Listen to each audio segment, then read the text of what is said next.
I've been studying the runes for about 10 years now. Also, I read tarot and bones and some other things. But today we're going to be focusing on runes. So the title of my class is Wyrd to start, because I think you got it back there, because in rune reading, in Elder Futhark or Younger Futhark, sometimes there is a blank rune, and that is called the Odin rune. Some people use it, some people don't. I personally don't use that rune, but the word Wyrd, so it's like kind of like where to start, play on words. I'm hilarious, I know. It's manifesting the path. It's usually kind of just like a fate rune, because Wyrd comes from Wyrd, which is one of the Norns. So it's kind of just like your fate is up in the air. So that's why we're calling it that today, because it's all about runes. And so if you don't know what runes are, we got some drumming going on, and that's okay. It's a divination system predating the Latin alphabet, and it comes from Scandinavia. And how it was formed was that they say back in the day that Odin hung on a tree and speared himself in the side to get, because he was very jealous of the Norns, which are the fates. So if you're thinking about like Greek mythology, there's the three fates in that. So he was jealous of them because they could divine and he could not. He could see all, but he could not divine. So he hung himself to try and peer down into this well of the Wyrd, which is that word right there, to find the runes. And so he hung himself on the Yggdrasil, which is the big tree, for 9 days, and then he pierced himself with the spear, gazing to the well to acquire the secret knowledge. And that is all found in the Havamal, which is the Codex Regius, which is one of the oldest Scandinavian texts that date back to the day. You know what I'm talking about. You're shake your head yes. So I did bring some runes if you want to touch them. Where did I put them? Nope. Aha! I brought like 500 sets of runes, but if you want to just pass these around, I do want to preface that I only practice Elder Futhark runes. There are several different types of runes. There's witches runes, which came out, I want to say, in like the 1970s, and they have like moon sigils on them and sun sigils on them. So that's kind of a newer form. Younger Futhark was a later Saxon type of runic structure. I go with the oldest of old because hipster, but not actually. It's fun stuff. But the next thing I wanted to talk about is how runes differ from tarot cards. So I'm going to put Mr. Yormy back for a second. Goodbye. I have to move my fingers. Okay, so there are other ways that you can do rune readings. So I've got. So with your tarot cards, you're going to have your major arcana, which are like the Empress, Death, the Chariot, things that you are used to seeing on your regular hierarchy. So, for example, instantly we've got the Death card, right? Or we've got the Temperance, or the Devil, the Tower, all of that whole system. And then there are, for example, Oracle decks, like the Viking Oracle, which we carry in the store. And it's going to have, it's new, so it's a little, it's going to have the runes, but on cards, so that you can read them like a tarot set. So you could literally pull like Kanaz or Urus, types of different runes, and then just set them in your regular tarot formation, and then read them that way with your booklet. However, the way that I do runes, and once again, lots of people do runes differently, so I personally use which is a lot of people like to have, is a casting bowl, which is kind of similar to South American. There's like some Santeria and some, there's some Voodoo magic and conjure who use the casting bowls for like cowrie shells. It's kind of similar to that. And the symbol on here is the Vegvisir, which is it's like the compass, the Scandinavian compass. It's like an old sigil. And if you're interested in sigils, we have a wonderful coworker who's going to be teaching sigils later on. But the way that I would divine from the runes would be I would take my set. These are my bare tarsal bone runes. So take a handful and I would feel them for energy. So kind of like with tarot cards, if you split the deck 3 ways, you have somebody pick, your query or the person who is receiving the reading, you have them pick the card or the deck of the cards that kind of like they feel inclined to pull. So with this, you would have your query ask a question, or if you're asking a question for yourself, generally, I or a lot of heathens will invoke different deities to get that inspiration. So like Freya, I've got here a statue of Odin, kind of just depends on, or people will use like the universe. So they'll be like, universe, tell me what's going on, like with tarot reading. And so with that, I'll pull a couple that I'm having like strong feelings for. And then I'll toss the whole set onto the casting plate. And if they are blank, so if they're upside down and there's no rune face up, I just pull those runes off of my casting plate because they didn't want to be read. So they're not a part of that. And then so this is like my pretend casting bowl, because if I did it down here, nobody would be able to see it. So if I was to take a handful of runes after doing my invocation and asking the person what their question is and dropping them down, they would look like this. And like I said, there would be some upside down ones, just pull them off. When we do the old style of rune readings, unlike tarot, we don't read the upside down runes. So with a tarot card, if you got death, usually that's a metamorphosis card. So if it's upside down, usually it's, you're going to be more stagnant. You're not going to be having this big metamorphosis. Nothing's really going to be changing for you. Some of the new younger Futhark readers will read an upside down rune. I don't. So if this was upside down, I would just read it the same as it normally would be. However, the main important, how did I say this on here? Spatial relations. Yeah, that is what really matters. So the imaginary question would be, this person wanted to move and they wanted to know if this was the right decision for them because they met somebody online and they don't know how that's going to work out, which is a question I get a lot, ironically, because of the times. So if I pulled this rune reading, I would know immediately that this stone, which is Rhydo, would be her because she's looking to go on a journey, and this is the journey stone. So I'd be like, okay, so that's her on her journey,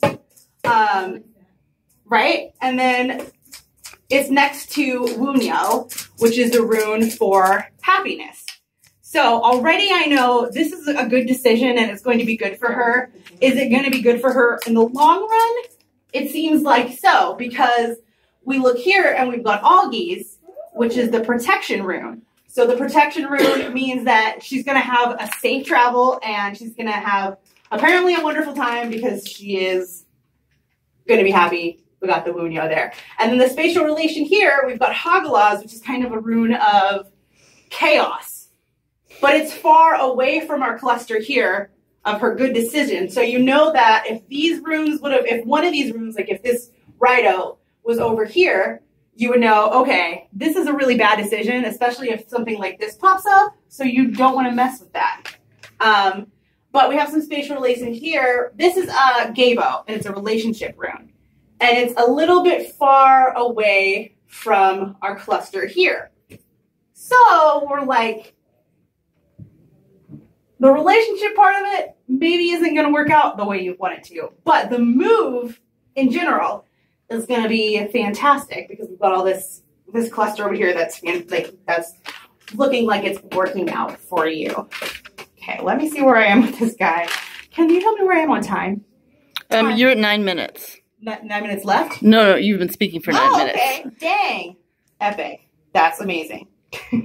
Does anybody have any questions about, because I know that's kind of a lot, so we'll just stop for a second. Does anybody have any questions about spatial relations? This also kind of works with cowrie casting, which are the shells as well, in like voodoo and African witchcraft. Does anybody have any questions about this guy here? Okay. She is having the time of her life, and I love it. Okay, so let's see. When I have customers come in and they're really interested in tarot, sometimes they'll mention, oh, we have runes as well, and they're pretty tight. And they're like, what kind of runes can you get? and people are really into crystals a lot of times when they come in here as well, right? Y'all love the crystals. So I will take them over to the crystals and we'll say which type of crystal kind of calls to you, which one has the energy that kind of feels right. I believe I passed around a lapis lazuli one, so that one would be, or if it is not, it is now. That would be all about spiritual energy and your inner magic, and also really working with your top tier chakras. So if someone's like into that, we would be like, that's a good rune set for you. For me, as a heathen, I really like natural materials, so I kind of gravitate to bones and wood, and I have a awesome set from our ex-employee here. And what you do after you get your runes is you, oh my God, it's okay. No worries there. Oh no, it's okay. Don't worry about that. I will. So busy. It's okay. I would give her my snake to be busy, but he's pretty much taken it now. Yeah, and she's also a little rough. I don't know if that's a good idea. When you get a type of whatever type of rune that you are enjoying, okay, that's going backwards. How's the time? Or when you pick a specific set of runes, a lot of times, kind of like with a mead horn, you have to treat it. And you can do it as often as you want. And the reason why you do that is to kind of consecrate them. So if you think about like in neo-paganism, this is kind of, once again, my way of doing things. Some other people do it differently. So we like, well, my group likes to consecrate our runes every time we use them. So we will pick usually a moon phase that works with us. We usually go with the new moon because the full moon makes me crazy pants, so we don't do that. But what you would do is you would make a mixture of beeswax and coconut oil, and then you would take, conveniently because we're in the shop, an essential oil that kind of works with the seasons or whatever you're doing. And then you would mix that in there and you kind of melt that down. And then you would coat each rune with it before you do your reading. Also, if you kind of know what your query is asking about, like I have one that always asks me about her romance situations, and she's got a child, so there's a lot of questions there. I might use a specific, like a rose petal, for example, because I know we're going to be asking about romance, right? So then I would coat the runes and then cast them for that. What did you say? So there's beeswax and what? So in this one, it's beeswax and coconut oil. Mostly coconut oil for the carrier because, you know, beeswax kind of is hard. But, and then you want to use the essential oil to infuse that mixture in there. And it'll kind of make a nice seal on your, especially with a wood rune and a bone rune. I wouldn't do it on your tarot cards, though. If you're going to do that, just like sage them or Palo Santo them. And then the last thing I have to talk about, because I'm really bad at timing things, is how to memorize the runes, because there are a lot of runes to get through. The best way is there are old rune songs that are in a lot of good books by, and I'll probably write them down before everybody leaves, but like Edred Thorson has taken a lot from the Codex Regius, which is that old tablet that I was talking about, and translated the runes into songs. So for example, Rido here is going to have a song about like a journey, or, you know, like a person going on a journey. And then if you're doing Hagalaz, a lot of times it's a chaos goddess, a song about that. But sometimes they're even like less crazy. So sometimes it'll be like, where's my marker? So this here is Feyu. And if you're going to use this rune, it's the rune of abundance. If you see that, usually, if I was actually, for example, if I was putting this here on this reading, this is usually financial. But in the old days, it was known as cattle because cattle meant finances, right? So if I saw this, I would know exactly that she's going to have a hella good, excuse my French, she's going to have a really, really great job situation. Once again, the romance is not really happening here. But so the old songs about cattle, there's like an old rhymey song written in the Codex Regius and the Havamal where you would take that song and then like sing it for a day to learn it and then go to the next one. And singing rune songs with like the deep part of your throat, like if you go outside in the forest and you do a meditation walk, is called Galder. Right here. Hopefully you can see this. And it's a way of prayer, but also a way of preparing for your reading. So once again, if I know that my query is going to ask me about love spells or just love interests, I would chant this Gabo rune with a deep throated kind of like Tibetan singing, like chanting or Buddhist chanting. So it's kind of like that beforehand with like a candle lit or something like that to honor the deity that I've got. And that kind of concludes my intro because I didn't know how long but I got about halfway through. So does anybody have any questiones about rune reading? Well, then you are all free to go. I hope you learned something awesome. So thank you all for your time so much. Yay. Oh, you do have a question. And thank you. And what?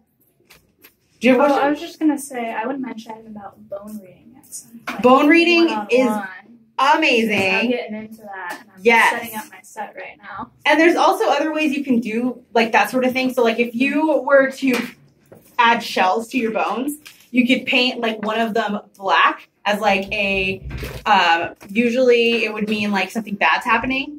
And then you could have a like yellow one, just like with any kind of acrylic paints. You could write any kind of, binder and sigil or something on there and then cast that with your runes. And then, spatial relations, if you had all this great things, but then you had this like black shell here on your finances, it means you're going to have probably a hard time for a little while. And then, maybe over here, you've got